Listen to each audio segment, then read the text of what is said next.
How's everybody doing? This is Yanko Maceda, founder of Tabanero Cigars, where we believe in the enjoyment of craftsmanship that allows you to stop time, reflect on life, and plan the future ahead. As you can see, I have a mountain behind me, and there's a saying in Spanish, I haven't been able to find out if we have it in English, that if the mountain doesn't come to me, I will come to the mountain. And I'm here. I already drove a few times by the ones closer in here that you see behind me, and I told Raymond Pages that definitely I like the residencial where I am right now. It's pretty secure, all the people from the industries in this area, but I want to be in the mountain. I want to do a colonial house with the interior patio and also a patio on the back to see the mountain. At night, when it's dark, I will be inside of the interior patio with all the plants, the beautiful plants, and enjoying a good cigar. In the morning, we would do the patio facing sunrise, so I can see the sun coming out and feel alive smoking Nicaraguan cigars. This has been an amazing trip because every time I come to Nicaragua, Raymond makes a point to take me to a new place. He wants for me to fall in love with Nicaragua, with Esteli especially. And man, the sun is out. We had some cloud, but now the sun is out, and he's just trying me, see what type of metal I am, so I can continue doing the life. It's been an amazing journey because this time we went to Jalapa. And it's a two hours and a half going through all the roads and back and forth, and these young kids, Raymond, Yankiel, they like to drive fast. I'm a slow po. I don't drive as fast anymore. So God, their hormones, they're pumping. One just turned 27, and the other one is 30. So they still young and wild. So when we got to Jalapa, I was documenting through a few stories how they negotiate tobacco down here. It was a learning experience. We talked to Santiago, one of the old guys, not old, I would say 60 years old, I think. We negotiated with Santiago, and Santiago said, no, this is my price, and I have it all sold. Like, don't start bartering with me because the tobacco is already sold. If you want it, I make an exception and you can take it for this price. I said, wow, is this negotiating tobacco down here? And every place we went, they told me, and I can see it, there was quite amount of a space and only a few bales. They told me that in the past you would get to those warehouses and it was pack of bales, and they were giving it to you, $4.50, $5. Right now, they don't want you to touch. You can't touch anything from at least $6.50 to $8, depending on the priming and the quality of tobacco. So that was an experience. Seeing Santiago, seeing Yankiel, Raymond negotiating, and at the end, nothing happened because it was only 20 bales, and I guess they were already sold. But I learned a lot. At one point, when Santiago, the owner of the tobacco, told Raymond, oh, go with Orlando, see if he has anything. I kind of had a sense that he didn't want to sell the tobacco. He already had the tobacco sold, probably not in 20 or 30 bales at once, like Raymond was going to buy, but because they're doing good, they all drive, brand new Hilux Toyota trucks, and with all the racks and all that stuff, they got money. So he'd rather sell the bales one by one at $7.50 or $7 than sacrificing at $6, $6.50, which I totally understand. It gets to a point that you have made enough riches, you pay your dues, that your product has a price, and I totally respect that. So the second time we went to a little guy that he was in a house with a living room, dining room, the different rooms, all filled of tobacco pilones. He was fermenting tobacco inside of a house.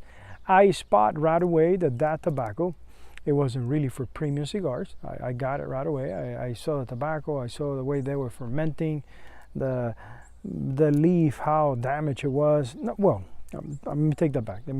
There was damaged leaf, a broken leaf, a really cheap price, and that's what it goes into really cheap bundle cigars.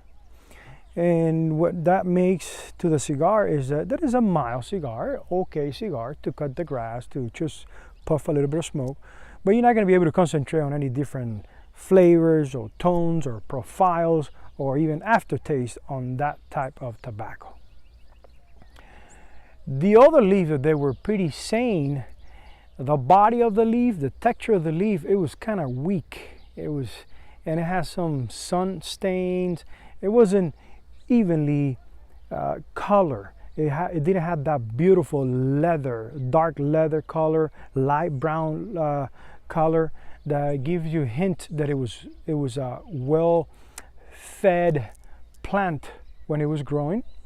And of course, if they did a perfectly fermentation process, when the leaf is finished, the texture is rich, beautiful. If they did a good fermentation, the oil already left the leaf. I'm talking about filler, and it's still flexible but no oil, ready to put inside of a cigar. An amazing aroma, and I'm already sweating. The sun is not giving me a break, but we will continue. So he did some purchasing in there of that type of tobacco for his bundle stuff. That he's almost done getting rid of that production, because he's committed with two big companies. One already put an order of 350,000 cigars, and the other one is coming with 250 plus my 350, 400, and another stuff that he does for someone respectable in here. He'll be done, and he's not gonna need to do any more bundles. Why you do bundles in the beginning? To create the infrastructure, to be able to find the rollers, to be able to grow the space, at least 30 to 50 pairs of rollers making tobacco, making cigars. So when the premium line comes in, when the premium clients comes in, you already have your infrastructure. But to create that infrastructure, you got to do cheap stuff. You got to do bundle cigars so you can create the infrastructure. So on the third visit, I met a gentleman that I was fascinated. Such a good-hearted person. His name is Otoniel. He's from here, from Nicaragua, and it was totally opposite from Santiago. The first guy that I met had nothing to do with Otoniel. Otoniel has such a big heart. He's an incredible individual. And before I continue about Otoniel, and I will come back to Otoniel, let's remember we're talking about Otoniel, which is when met Otoniel. The reason God, I believe, surprises with so many beautiful experience in our journey is when you get out of the box. When you get out of the box and you really think out of the box and take risk. I see a lot of people in the industry with a lot of talk, but no walk, not getting out of the box. And when you do trips like this, of course, with the help of Raymond Pages, he makes it a lot more easier. You find people like Otoniel, and you find opportunities like this tobacco that we're going to be talking about. And now I got Raymond Pages here. Ponte para acá para medio. Vamos a empezar a hablar de Otoniel. Raymond Pages Raffo from Tabacalera Pages of Nicaragua. Estaba ya a punto de hablar del tema de Otoniel, de cómo cuando uno hace estos viajes así y se toma estos riesgos con la ayuda tuya, que me hace sentir muy fácil hacerlo, como que Dios te premia, porque dice, bueno, te saliste de la cajita esa que tú no tienes miedo, que tú conoces a todo el mundo, y el salirme de ahí, conocer Otoniel, conocer Jalapa, eso fue increíble. So the tobacco that besides Jalapa, the tobacco that we discovered with Otoniel, it was, ¿cuál fue el tabaco que nos enseñó Otoniel? Pueblo Nuevo. Pueblo Nuevo. Translator English, New Town. Pueblo Nuevo. Explícame lo de lo que asemeja Pueblo Nuevo a Condega. Pueblo Nuevo es un tabaco que la gente aquí cuando hay problemas con Condega, lo sustituye con Pueblo Nuevo. No sé si me voy a explicar. Es prácticamente el mismo tabaco. En fortaleza, en varias cosas. Pero Pueblo Nuevo, donde se siembra no hay agua. Entonces es muy escaso.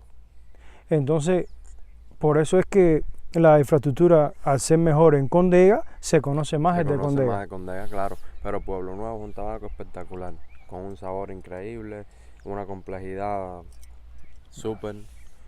So Pueblo Nuevo being next to Condega, and Condega is in the border with Honduras, and that's the soil that they really compare with Cuban soil. Porque es la comparación de la tierra ahí está muy cerca. De la comparación que dicen que esa tierra de la frontera de Condega con Honduras es muy parecida a la de Cuba. ¿Qué es lo que tiene esa tierra? Jalapa. La de Jalapa. Yo pensaba que era la de Condega, la de Jalapa. La de Jalapa. So basically he explains that Condega has an infrastructure to grow a lot of tobacco. But when things are not going well in Condega, they can pick some from Pueblo Nuevo. From Pueblo Nuevo. Now in Pueblo Nuevo there's a lot of water. So there's a little bit of tobacco only coming out of Pueblo Nuevo.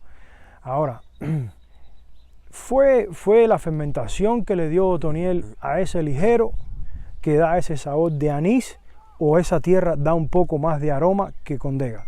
Para mí da un poco más aroma que Condega, el Pueblo Nuevo. When we smell Pueblo Nuevo, I was able to pick up a sweetness and anise. And I said, well, I don't think Otoniel is going to put anything unfamiliar or nothing natural fermenting. No, this is natural fermenting tobacco. But why this sweetness and this anise? And I asked him, and he said, yes, for him, and probably to me too, Pueblo Nuevo has something that makes it a little bit sweeter and a little bit more flavor, a distinct flavor of anise, that I remember picking it up, that same sense, on my aunt in Cuba, tins of cigarettes. Mi tía tenía unas laticas de cigarrillos allá en Cuba, no sé si eran partagadas o algo, que ella se fumaba esos cigarrillos, y después ella me regalaba las laticas para jugar, y yo sentía ese olor de anís así de que tiene el Pueblo Nuevo. En el Pueblo Nuevo. Y lo siento en el Pueblo Nuevo. Es increíble cómo los olores, las cosas se te quedan. So now I'm like a little kid trying to figure out where we're going to put Pueblo Nuevo.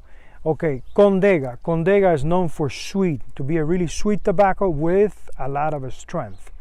So that's the similarities to Cuba. When you smoking Condega, you do the retrohale. You go, wow, this is nice, this is sweet, but probably has the same strength of an Estelí, but not that peppery, not that harsh flavor on the throat. So you keep smoking the cigar, and if they blend with some also Jalapa sweetness, next thing you know, you're going to half a cigar thinking that it's a mild cigar, and you're going, woo! So Condega has that. Now think of Condega, y entonces Pueblo Nuevo tiene el misma fortaleza que Condega. Sí, tiene la misma fortaleza. Para mí Pueblo Nuevo tiene mucho más sabor que Condega. Mucho más sabor. But think of Condega in Pueblo Nuevo, same strength, same sweetness, but a lot more flavor. But it's limited. That's why you haven't heard Pueblo Nuevo a lot in the industry. But he's gonna make it possible for us to have at least 1 or 2 cigars with Pueblo Nuevo. Pero yo creo que tú vas a hacer la magia con que sea tengamos un tabaquito, 2 tabaquitos con Pueblo Nuevo. Claro que sí, mano. Porque no se conoce mucho en la industria, pero por el problema que tú dices que siembran muy poco. Pero ¿qué te pasó cuando fumaste ese tabaco y comparaste con otro sabor? No, cuando yo fumé este tabaco, la mente empieza a registrar con todo lo que tú has fumado para ver si tú has visto algo parecido. Y no había forma. Es un sabor así intenso, es un sabor que yo soy un fumador lento y me encuentro fumando los tabacos de Pueblo Nuevo muy rápido, tratando de cogerle más de sabor, Es algo increíble. Tiene un anís, un aroma anís. Es muy complejo. Muy complejo. Y no es agresivo. No es agresivo. Me encanta que es enamorado. También me gustó mucho lo que compartiste conmigo de las bandas mexicanas, de las cosas que me enseñaste, qué diferencia hace la banda mexicana en una capa Ecuador. He has mentioned many times about Mexican binders, and we have it in a few cigars. but I thought it was going to be too aggressive for my best sellers like the Robusto and Toro. But I asked him, and he kind of told me to go in that direction to see if we change binders on Robusto and Toro, the sun-grown Robusto and Toro, to a Mexican San Andres binder, so you can feel a lot more sweet and a lot more flavor in the cigars. You'll be surprised. It's not going to happen this year. You wouldn't see those cigars this year. This is something that it will, by the amount of cigars that we're making, is going to be here in 2 years. But I like to share my experience that I had with him about the cigars with you guys. Voy a aprender este, a ver. Dale, ¿ves desayuna? Nah. Gracias, hermano. So, let's light up this Pueblo Nuevo.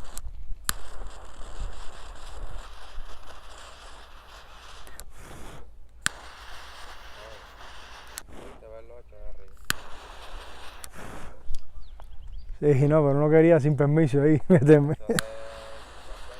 Yo lo pensé.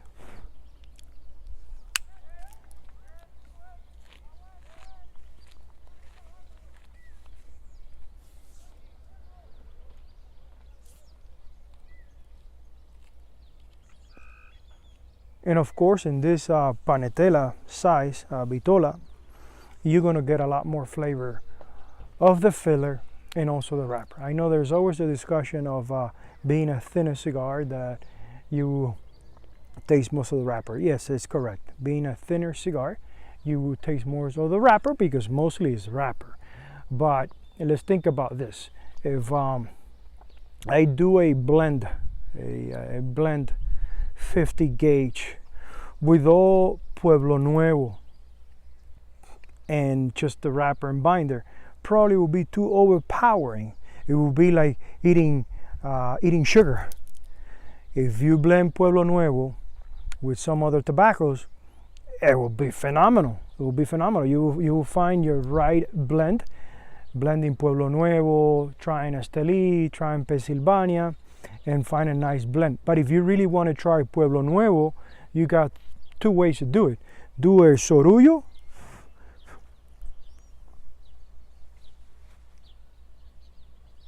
Do a sorullo, 2 leaf of Pueblo Nuevo and the same leaf of filler. Use it as a binder and smoke like that. And that's how we tried the Bell when we were with Otoniel. Because all this has been possible because of Otoniel, Fábrica de Jalapa. That's his Jalapa factory. I think it's the only cigar factory, big cigar factory in Jalapa, Otoniel. So he did the sorullo, we tried, and I was fascinated because it was an aroma, a taste, Graham cookies, anise. Usually when you see Graham cookies present, you will go to roasted nuts. No, this was Graham cookies, and first of all, anise. And as soon as you warm up, you will get that taste of the Graham cookies. But it was mostly anises. To me, it was amazing because it brings me memories as a kid when I was in Cuba. And people that I love, people that they smoke, the Cuban cigarillos, my aunt, my grandma, and the nice ones, because I never met the guy, but I discovered that my aunt was married to a cigar roller. So he would bring the cigarillos from La Partagas, which had another commonest name, but there was a factory of Partagas. And I remember that honey anises flavor on the paper inside of the things box, and smelling that again, it was like, wow, this is bringing me to my childhood, and it reminded me of my aunt, which was someone that really made a big impact in my life. My aunt will say, men's don't go on the street with sandals. Men's have shoes. They got to put on shoes. Hold on, this is making noise. My aunt said, men's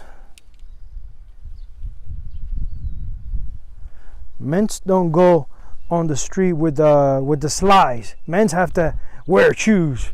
So that's something that always, I keep in my mind.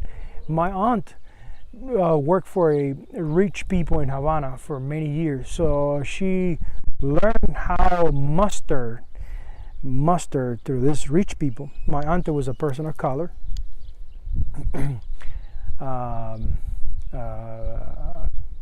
African Cuban African, because we come from the Spaniards, but one of my grandmas met a guy from, I think, Haiti, and then my aunt was born.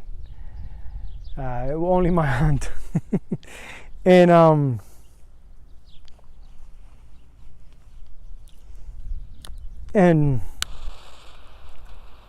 she was a beautiful lady. She introduced me to mustard. My kids always giving me a hard time. No, Daddy, I don't want mustard. And I always think of my aunt. No, you got it, mustard. Mustard is a beautiful condiment. It enhances your palate. It gets you ready for the future. When you try other things, it will balance, it will calibrate your palate. Mustard is really important in your palate. And I see kids going, no mustard, no mayo. This was given to us by God. We need to make the best of it. Our palate. Don't be eating so much junk food and processed food and artificial flavors that when you try a real true cigars, you go, it's okay. Well, for you it's okay because you have no palate. And when they give you shit with a lot of advertising, oh wow, this is a cigar. This is a great cigar. It burns beautiful and it makes a lot of smoke. What? That's it?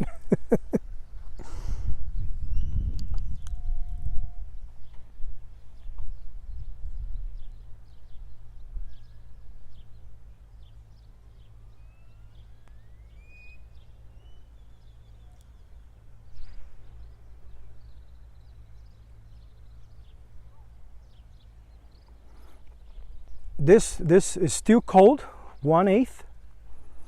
I have a fresh palate. It's burning half an inch. But because it's mostly Pueblo Nuevo, as soon as you puff, you get that full flavor going all around your mouth.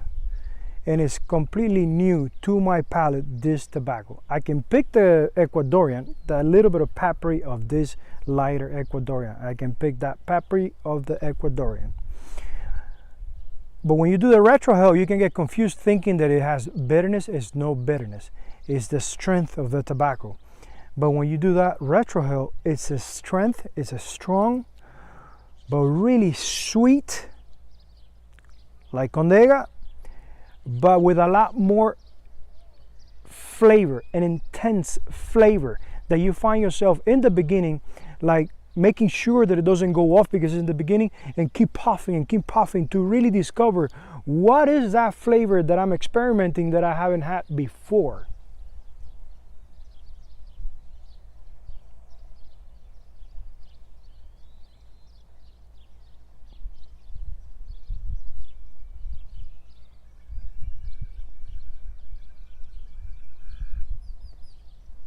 It has that honey taste, the honey taste in the back of your palate, like some,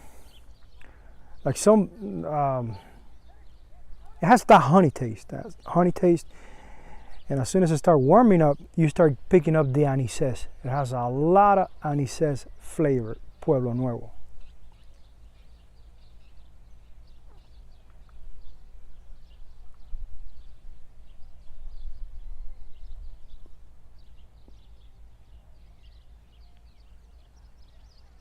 And it's a strong because when you're doing the retrohale, it's not an Esteli in a sense of peppery harshing for a regular guy like me. But your nostrils to get clean.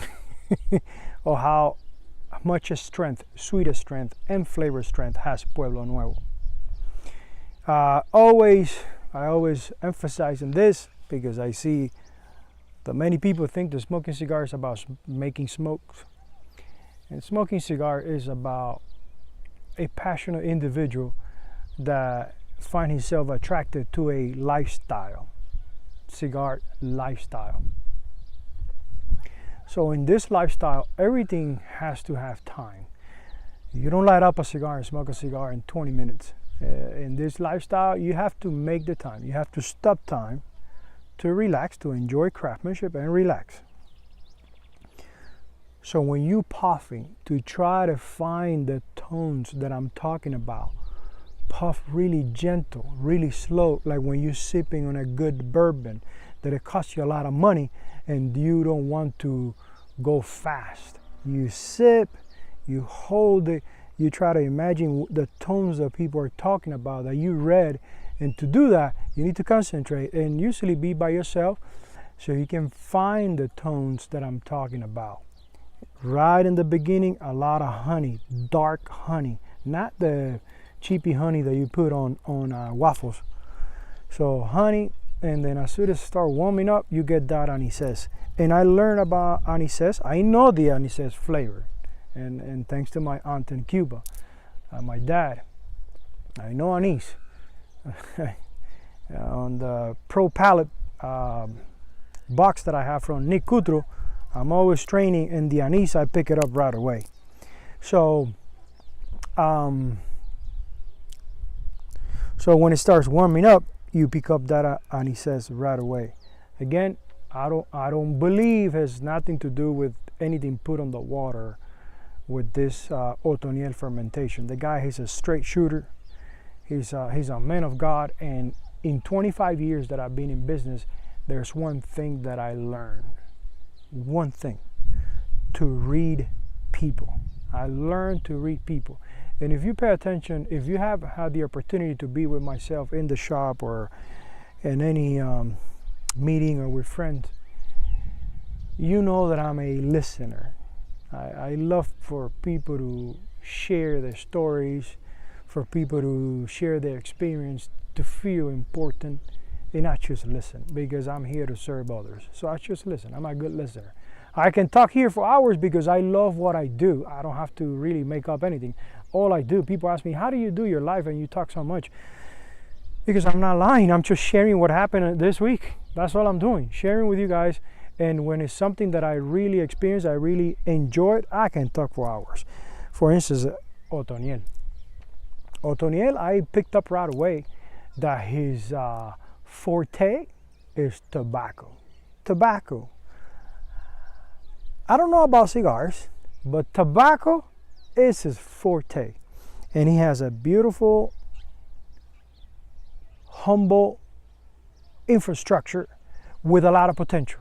I'm talking about the buildings and the rooms and everything. He has done everything with what he has. It kind of reminds me of myself. You work with what you have, and then little by little you start getting better and better. I do a comparison between Del Fernandez, Ayer Fernandez plant of processing, and Otoniel.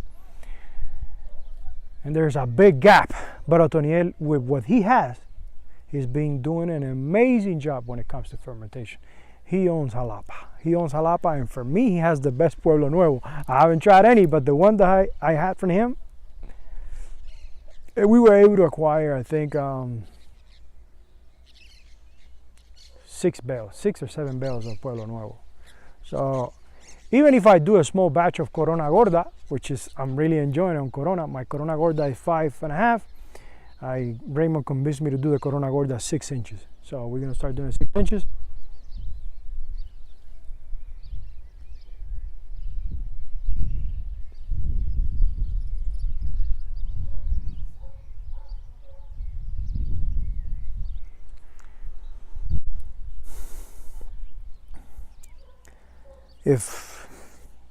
I don't know if you can search Pueblo Nuevo, New Town, but in Spanish, of course. If you can search Pueblo Nuevo, see if any brand has Pueblo Nuevo, and want to try it, go ahead, because mine is going to take some time. But I'm fascinated. I'm the type of individual that when I came from Cuba, I used to eat Burger King, and it was wow. I used to eat Red Lobster, and it was wow. Chili's. My ex-wife, my first kid, oh my God, she loved to go to Chili's. Wow. Now, if you pay me, I don't go any of those places. I don't have anything against those places. It's just that as a kid, my family cultivated my palate. Just with natural food. And then I come here to the New World, I try their things, they're okay, good, fine, all right. But I went back again to my food, the food that made at home, and then I started going to a more high-scale restaurant where they take pride of their meat, their salads, and my palate got even more complicated. So I really take care of my palate. This is my my lifehood, my palate. And when I'm on a cigar, I'm spot on a cigar. My cigars. Many of my customers bring cigars and they go, wow, Yanko, here, try this. They want to hear my opinion. And I always have to be really careful that his palate is completely different to my palate. He likes a lot of sugar on his coffee. He likes for lunch on a quick break to go to McDonald's or Burger King. I haven't touched that in 20 years. So he tells me what I'm finding on the cigar. I go, well, the cigar has this, and this. I see that it has a lot of this. Yeah, I like it. When he asks me if I like it, I go, yeah, it's pretty good, but it's not my type of cigar. Because it's tobaccos that they haven't been well fermented to satisfy my palate. Even on my cigars, I smoke Robustos and Toros most of the time. Sometimes I pick up a Robusto and probably my palate is off, or that Robusto, they didn't put the exact amount of leaf evenly of Jalapa, Condega, Umetepe. If they put a little more of Condega, it's a little bit stronger and it takes the cigar out of balance. It's not in my Robusto, and in the flavor change.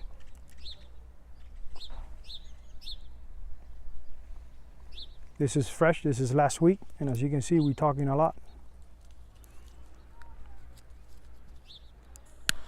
So I'm bringing on board Pueblo Nuevo, and thanks God that every time I take the risk to get out of my comfort zone, to get out of my little box, I discover amazing things, and there again, there's a lot of people in this industry that they talk, beautiful talk, but they're always in the little cubicle, in the little comfort zone. Get out and show your followers, show your people what you are all about. It's not just get out. It's easy. Probably you say, well, it's easy for you because you speak Spanish. Okay, I speak Spanish, but Jonathan Drew didn't speak Spanish. Nick Melillo didn't speak Spanish. Steve Saka doesn't speak Spanish. And they're here. They're here, discovering new horizons. This is the place of birth. So if you're really into cigars and you talk a lot about cigars, come to Nicaragua. So you can talk a lot more with some basis, And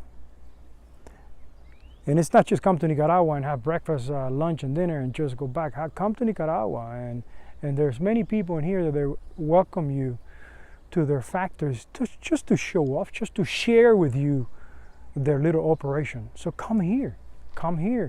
Get a hotel in Esteli or Airbnb and visit different factories. They're probably thinking that you want to buy cigars, or you probably do, you never know in the future, and they will spend the time with you if you are willing to come in and see the factories and ask questions about the tobacco. There's some cars coming, so I'll probably be just smoking, taking the opportunity to smoke, and then we'll continue when the cars come.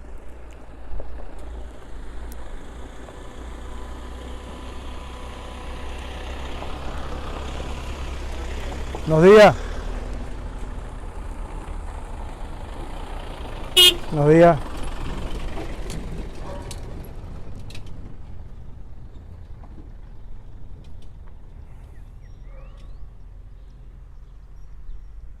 The movement, it's here.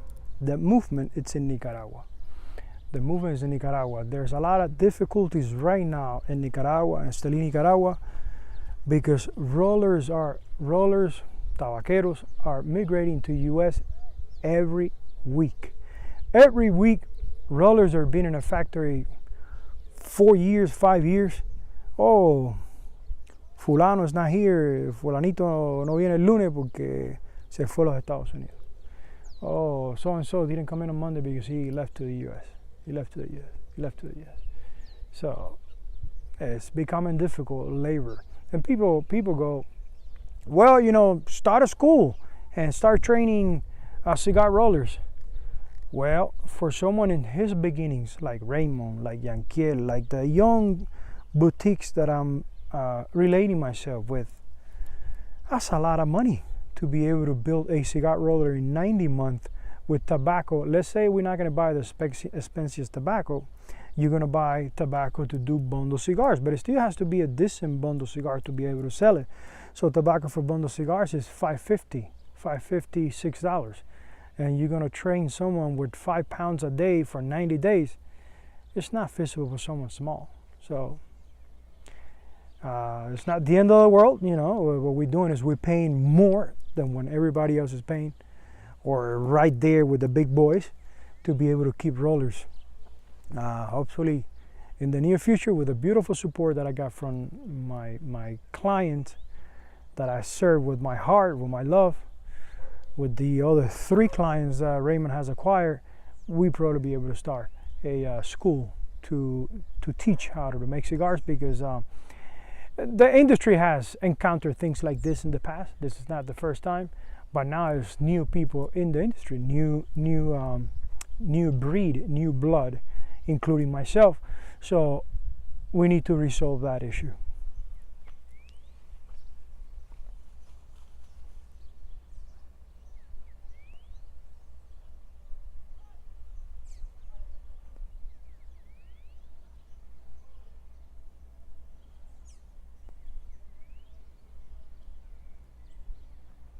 This Corona, Lancer Corona Gorda, it has the Pueblo Nuevo, predominant Pueblo Nuevo, and a little bit of Jalapa, because Pueblo Nuevo is too strong to be just entirely Pueblo Nuevo. I don't know if I was incorrect in the beginning saying that it was all Pueblo Nuevo. No, this is Pueblo Nuevo and a little bit of Jalapa. I just puff now, the cigar is warm up, and it reminds me that it has Jalapa, that really sweet flavor from Jalapa. He gave me another try with Pueblo Nuevo, Condega, Esteli, and Jalapa, and it was too much. It was too much for my palate. It was too much. Probably a full body guy cigar, because it has a new tobacco, Pueblo Nuevo. A full body guy will go, man, this is heaven. But me, it was too much. I said, Raymond. And he was expecting for me to go, wow, because Raymond smokes a little bit stronger than me. And he was expecting for me to say, and I'm honest. When it's not there for my palate, I gotta let it know, because my customer smokes my cigars because of my palate. I'm a DJ, so I'm always gonna be playing music that you enjoy, and that you enjoy it, that I enjoy too. We're not gonna be listening to reggaeton and hip hop all day because you guys like it. No. We're gonna be listening to jazz, some Brazilian bossa nova, deep liaison, relaxing. Just appreciating the present and building the future. So most of the music that I listen to appreciate the present and building the future, because I'm always talking to myself and my group of mentors. I don't want to hear anybody in my music. I just want instrumental background music, and if anybody is singing, really mellow and background. I'm that type of guy. Guys, Pueblo Nuevo, Otoniel in Jalapa was an experience. Otoniel told Raymond, please, you need to come more often here to my pre-industria, to my factory, so we can build a relation. And I said, Raymond, let's make sure that every time I come here, let's do this trip to Jalapa, because I really enjoy it, and I think my friendship with Otoniel, an industry brother to me, like Abdel, like AJ Fernandez, is an industry brother to me. Same with Raymond, my little brother Raymond, industry brother. We need to grow those relations. Ken, my friend, I'm bringing some of that Pueblo Nuevo for you to try. I think we put it on a Connecticut wrapper. I'll make sure. I asked Raymond because I did a special cigar for you. I'll make sure that if we have Pueblo Nuevo on those cigars. If not, I'll send you one of these that I know you don't like sun-grown wrapper, but you enjoy. Guys, I really appreciate if you stay to the end or not. I just putting my thought together. So I usually do it in my head. On Sundays, I try to share with you guys. The same thing that I'm thinking, just share with you guys. Nothing special. I don't want to sound smart. I don't want to act like I know my stuff. Like a lot of young new people in the industry, they want to sound like they're 80 years old and they're only 28, 23. And they talk about profiles and flavors and this and that and movement. And I've been in it 15 years and I've been coming to Nicaragua since 2014. Every year. And last year I came 5 times, and this year I'll be here at least another 5 times, but longer periods. Thank you very much. I really enjoyed experimenting, sharing my thoughts out loud with you guys on Sundays. And always remember that the only purpose I have in life, the only reason God sent me here, is to serve you guys with the best of me, which is my Maceda, my Tabanero cigars. And remember that we believe in the enjoyment of this craftsmanship, that when you by yourself, allows you to stop time, reflect on life, and plan the future ahead. Thank you very much. Have a beautiful Sunday.